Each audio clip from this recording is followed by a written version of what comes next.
something wrong. When I look back though, I see that he's still following me. What do I do? Now maybe I should head to another floor? I hurry to the bank of elevators.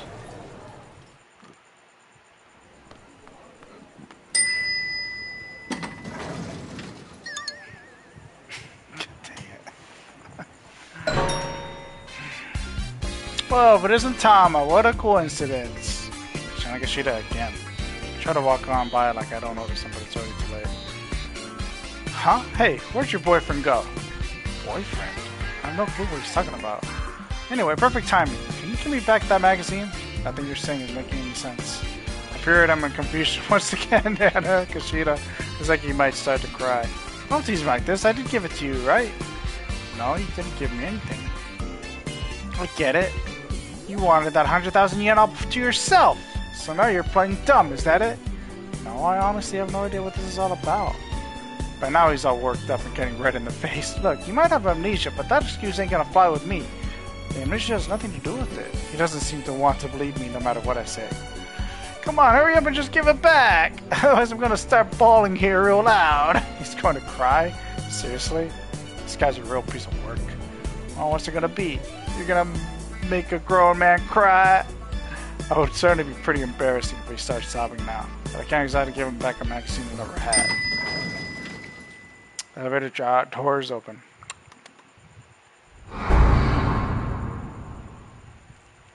Oh, if it isn't our little entrepreneur, we've been looking for you.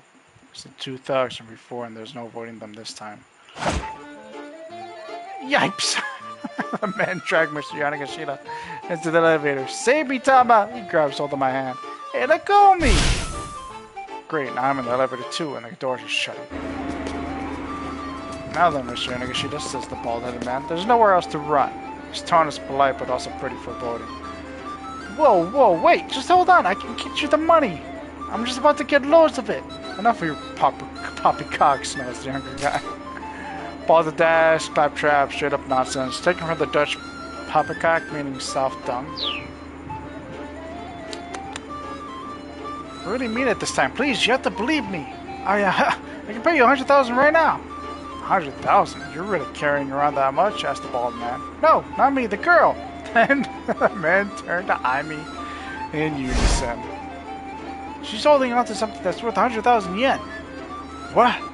The sudden turn in the conversation has me all flustered. Tama, please, Shanagashita says. Just send it over. I already told you, I don't know what you're talking about. The elevator stopped at the first floor and the doors open. Oh my god. Oh. Standing on the other side of the doors is the guy I ran into earlier, Hana's father. The bald-headed man snarls. Toyama! I'll just get the next one.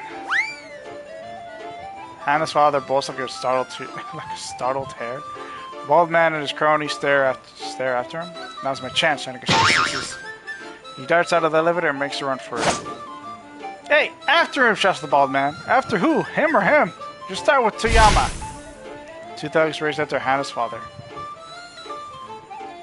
They've left me all by myself. I'm worried enough to think about going after them, but before too long I've lost sight of them all. For a long time, I just stand there, dumbfounded like a hurricane victim lingering in the aftermath. What a day this has been. When I finally get my wits about me, I realize I'm pretty hungry. That's right, I didn't get to eat lunch. Head for the fourth floor where the restaurants are. I forgot she didn't get to eat. Since I really don't want to run into Yanagashita and those other guys again, I decided to take the escalator. As I'm riding it up, I hear a commotion coming from the floor below. It's a man's voice shouting angrily, "Out of my way, come on!" I pay the outburst no heed and let the escalator take me up.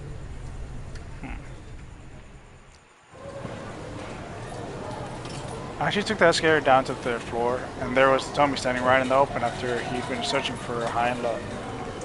There you are, I thought you were going to meet on the second floor, Achi said. She stared back at him in confusion. Well anyway. Come on, we have to go hide. Hide? Why? She gave him a dubious look. Achi felt like something was off, but now wasn't the time to dwell on it. Because those guys might have found us, he said they're outside. He took hold of Hitomi's hand. Hey, let go, what gives? She really yanked her hand away. Huh? I was actually trying to make sense of the way she was acting. She took off down the corridor. Hey, Hitomi! You hurried after her. It was like changing her clothes. It also changed her personality. Still couldn't just leave her alone. The kidnappers might well be closing in. He stayed in pursuit of her, trying not to draw too much attention.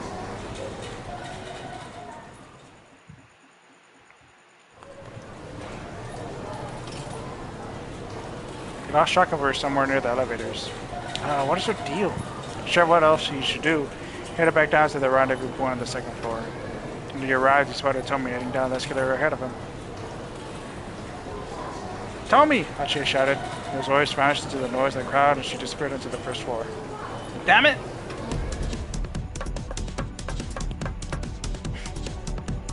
Achi rushed down the escalator. He took the steps 2, 3, 5 at a time. He made it to the first floor and looked around. There was Hitomi about to take a different escalator back up. Why is she doing this? He waved his arms to get her attention, but she didn't notice and headed right back up. Down, up. What the heck is she thinking? She sped around and got on the upward escalator. Out of my way, come on! He shouted to people aside as he ran up the moving stairs.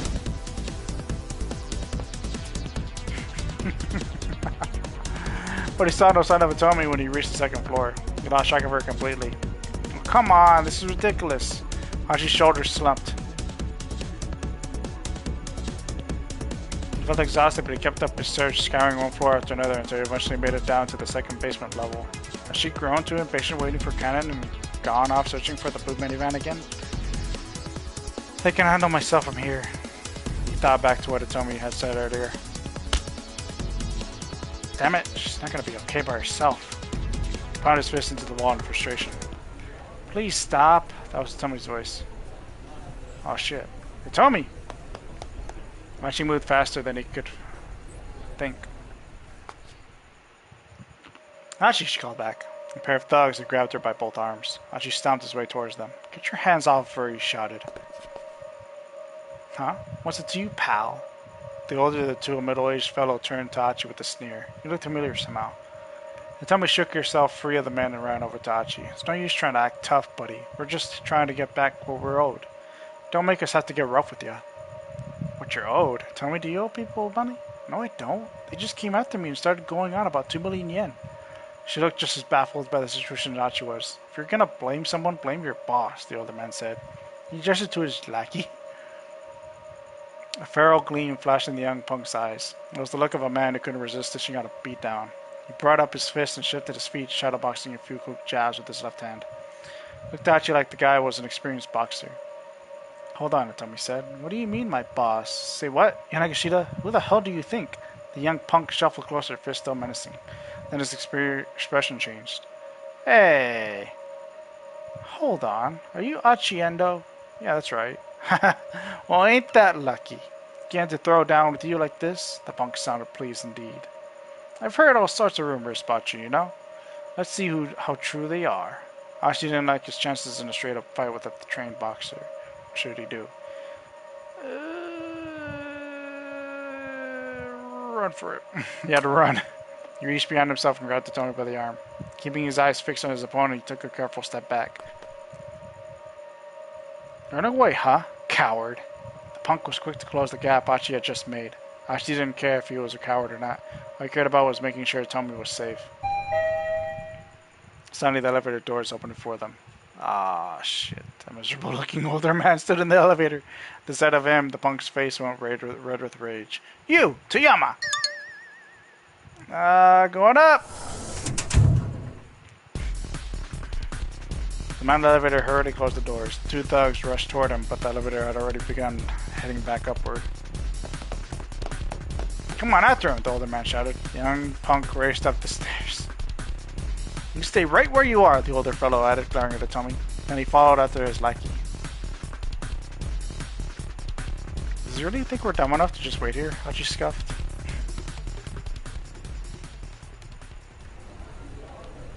Achi, I've been looking all over for you.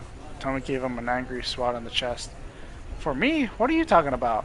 You weren't waiting where you said you'd be. Yeah, because you went up to another floor. What do you mean? I went right where you said. On the second floor. Huh? This isn't quite adding up. The second floor? What are you talking about? You went up to the third floor. No, I didn't. Wait, what?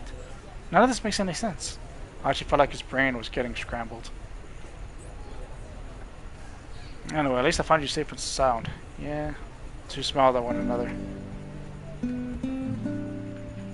What's with those clothes? Tommy's new outfit was completely different from the clothes she'd had on earlier. I tried on a few things and wound up deciding on this. You tried other stuff on? Ah, okay, that explains it. What you said? At least now things sort of made sense. That's nice, you know. What is? Clothes, I mean. They look good on you. Thank you. Heh. Wow, I'm actually blushing now. Kinda made me blush to say it. Achi and Hitomi shyly avoided each other's eyes. So hey, Achi said, eager to change the subject, do you still have that magazine? Oh right, yeah. I was going to just throw it away, but I couldn't. How come?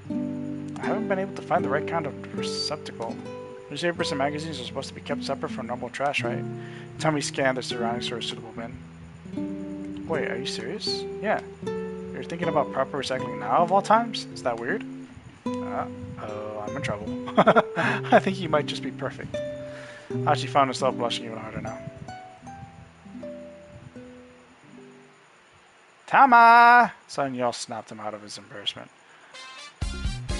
Sketchy-looking fellow who had given her the magazine was scampering down the stairs toward them. Great! Achi said. The weirdo's back. The man ignored him, though. He leaned in closer to Tomo. You do still have it. He snatches the magazine from the Tommy's hands. Yes, this one hasn't been scratched off yet. The man hunkered down to the floor and began scratching away at a scratch card stapled to the center. Wait! Don't let him have that! Another man came swooping out of nowhere and yanked the magazine away. It was the other fellow who had appeared in the elevator minutes before. Can't do that, that's mine! The sketchy-looking man clutched at the older newcomer. Let go! No way! I said let go! I said no way! The two are fighting right in front of the exit, keeping Achi and Hitomi from leaving. How do you like this? The older man shouted, scratching away haphazardly at the ticket. Now it's just a worthless scrap of paper. Ah, my 100,000 yen! You mean my 100,000 yen? And the middle-aged fellow looked back down at the ticket. Gah! What are the odds? Somehow, in this random scratching, he'd happened to land himself a winner. Give it! No way! Two men took off, engaged in a running battle for the ticket.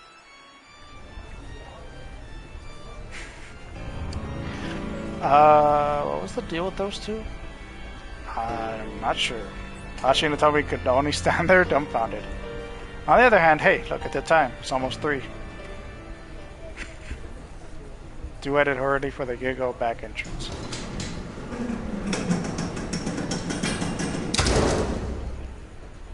Just as they were nearing the doors, the shutters dropped down in front of them. Whoa, what gives?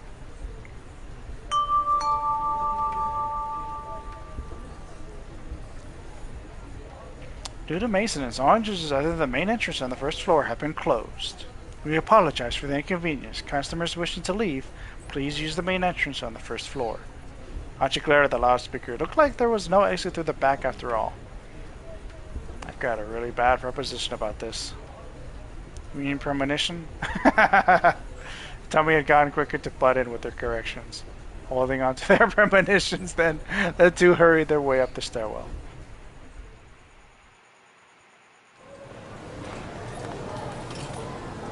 Tommy tried to head out the first floor entryway. Achi yanked her back.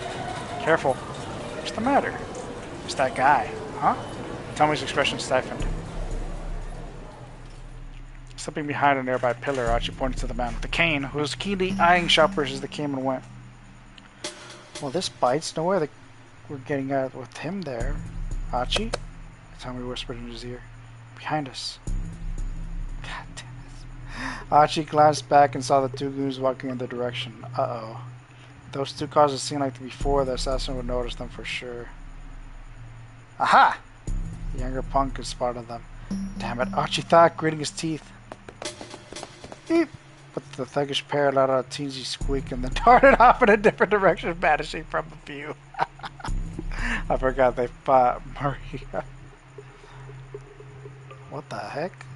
Achi and Hitomi watched them go, unsure what to make of the sudden retreat. Well, anyway, Achi said after a moment, now we can try to find another way out. Taking Hitomi by the hand, he headed back into the shopping area.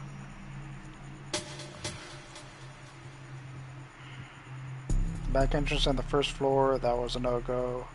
The other emergency exits were also locked down, which meant that the main entrance on the first floor really was the only choke point in or out. It was almost time for them to meet Cannon. They needed to find some way to bust out of here. The pair headed back toward the main entrance. Then they saw the man with the cane again heading in their direction. You hadn't seen them yet, but there was no way they'd avoid him if they didn't do something quick. Guess for now I've got to go up, Achi said to Hitomi. Started racing up the nearest escalator, which was descending from above. My bad, coming through. Sorry, please excuse us. They fought and shoved their way past a stream of people riding in the other direction. They could see that second floor now. Achi figured they'd be in the clear once they got there. But then a large woman appeared at the top of the escalator, heading down. She was the one who'd been in the Chinese restaurant on the fourth floor. The one who supposedly packed an entire buffet into her belly. She was wide enough that Achi and Hitomi would never be able to slip past her. Hey, out of the way, Achi shouted, but the young woman ignored him. Achi tried to push past, but he just bounced off her. They were drifting heavily back down toward the first floor. It was like they were riding a conveyor belt that was delivering them right to the assassin. This was not good. If they didn't do something soon, they'd... Wait a sec. Something must have caught the assassin's eye. Achi saw him suddenly rush outside. There was no telling what had just happened, but now there was a chance to escape. Achi and Hitomi raced out the door.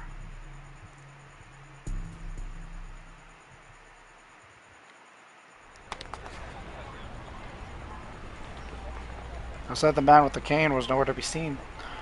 Looks like we're safe. Machiro sighed. For now, someone said, keep your eyes open.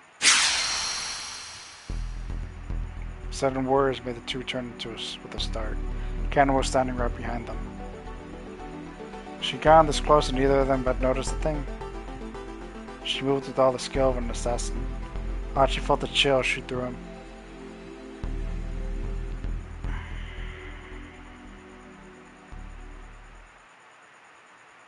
To be continued. Wasn't Cannon also with Maria? I'd have got her ending.